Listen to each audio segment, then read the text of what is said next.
no longer is Daft Punk here another day. And for those who haven't seen Daft Punk's epilogue video, go check it out because that's what I'm referring to. I'm not going to actually blow Dave up, but today Daft Punk announced that they're ending. They're no longer a duo or a musical act, and they did it in very Daft Punk fashion, where their robot forms in a 8-minute video walked into a deserted field, I guess just a desert, and one of them blew up.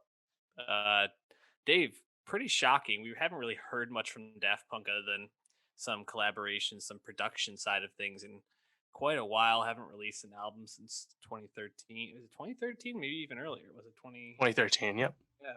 So, what was your reaction just hearing that this legendary duo was calling it quits? Yeah, I mean, obviously, surprising news, not something anyone expects. And I think that's because Daft Punk can just vanish without a trace, like they often do and have done. And no one pays it any mind. We assume they'll be back when they're back, right? Mhm. They're in their late 40s at this point. They literally vanished as soon as they swept the Grammys in 2014 for their last album, Random Access Memories. So the fact that they're actually confirming that they're broken up, especially like in a produced fashion, Mhm. I think lends yourself to two thoughts. They're either really just done and over with and gonna retire, I guess, or go solo, whatever it is. Or they're just setting themselves up for some like comeback tour in the years to come. But they're also not the biggest touring act. So um, I think because of the production side of it and their like general like anonymity and how they conduct themselves and their celebrity, I don't know if we'll ever learn if it's like some Oasis shit and they just hate each other now. I don't know if that's like the case or if we'll ever find out if that is even possible, potential. But yeah, it's weird. It's weird news, right? But they confirmed in the only way they could, I guess. Yeah, it was incredibly Daft Punk fashion, like I mentioned, and I think your two thoughts are in the right direction. My first thought was they must have had some difference in terms of how they either wanted to go about making music or what they wanted to be doing. They've worked with a lot of really high profile acts. I think most recently people probably remember the work that they did with The Weeknd on Starboy and a couple other tracks off. What's that Weekend album? Yeah, it's Starboy. I feel it Yeah, coming's Starboy. the big Yeah, collab the there. big one. And then, obviously Kanye back in the late 2000s, and a couple other people here and there. Um, but I think what's I'm most looking forward to with all this is, like you said, if we ever get that like documentary or that biography, um, kind of telling the story of what happened here. They're so secretive, and they've intentionally been that way. Spoken publicly about how part of what they enjoy about art is the keeping an illusion around it and not wanting people to really know too many things. And just like you said, it just feels like it very easily could have just gone on and they didn't have to do this. So it either feels very planned, like like a publicity stunt, or really like they're just like, we just need to end this for one reason or another. So a lot of mystery still around it, and probably not going to get many satisfying answers. But uh, RIP to maybe one of the most legendary acts that was still around. I mean, you think about obviously like the great rock acts and now some of the legacy hip hop acts, but in EDM, I mean, is there really anyone else that rivals to them in terms of stature? I don't know, Tiesto maybe. Like Yeah, some of those big I think guys. Daft Punk is kind of like weird because they crossed over, right? They're very firmly within that deep house scene, but also completely separated from that, and were Mhm. part of mainstream music culture when they chose to be.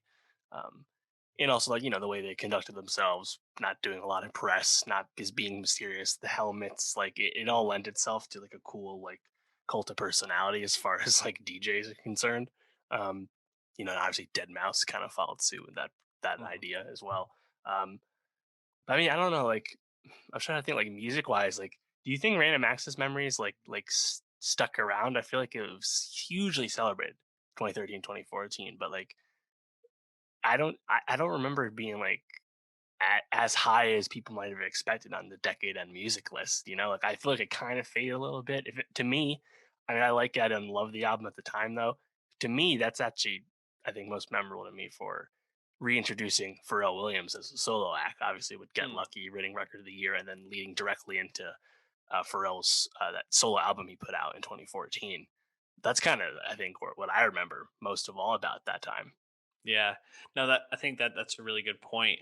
Um, yeah, no, I don't think it really had the staying power that it had. Although I still think when like Get Lucky comes on, people will can probably really count back to the time and how much that just really like captured the radio play.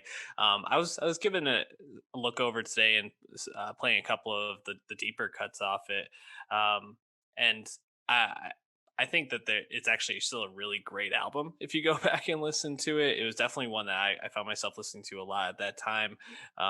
They had a lot of really good star turns on that. Julian Casablancas, I think, Yeah, has a really good showing on that song's album. quite popular still. Check those streams. So it's still good, but it's weird. Like when I think about Daft Punk, I rarely ever really think about their albums as a whole, and then maybe that's Definitely. more of like the time we came from, and if we were more like 90s into early 2000s music people, like that was our heyday, maybe we would be like, no, like, Yeah. the When first you had to albums that buy are the album to listen to it. Yeah. right. Obviously. But I think the hits really stand out, and that's why if anyone wants to go back and like really get into like the early Daft Punk stuff at this time, I really do recommend going to their Grammy winning 2007 Alive album, which is just like it's a live album where they it was their second and last tour, and it won for best electronic album. And you really get a sense of not only the major hits from before, One More Time, Bigger, Faster, Stronger, but you Mm. also kind of get a sense of like what Daft Punk could do live and why like their Coachella sets and their shows in Paris with the pyramid are so legendary because no one created a sound like that. No one was able to mix live like they did. If you read about how they made the set, it's like very revolutionary for the time where they had all these different laptops and pads that were Right. Yeah. linked up Sure. to it was just CDJs, all that stuff. incredible. So it's definitely just a great listen through. We gave it a spin today. um yeah, I don't know, do you have a favorite Daft Punk song?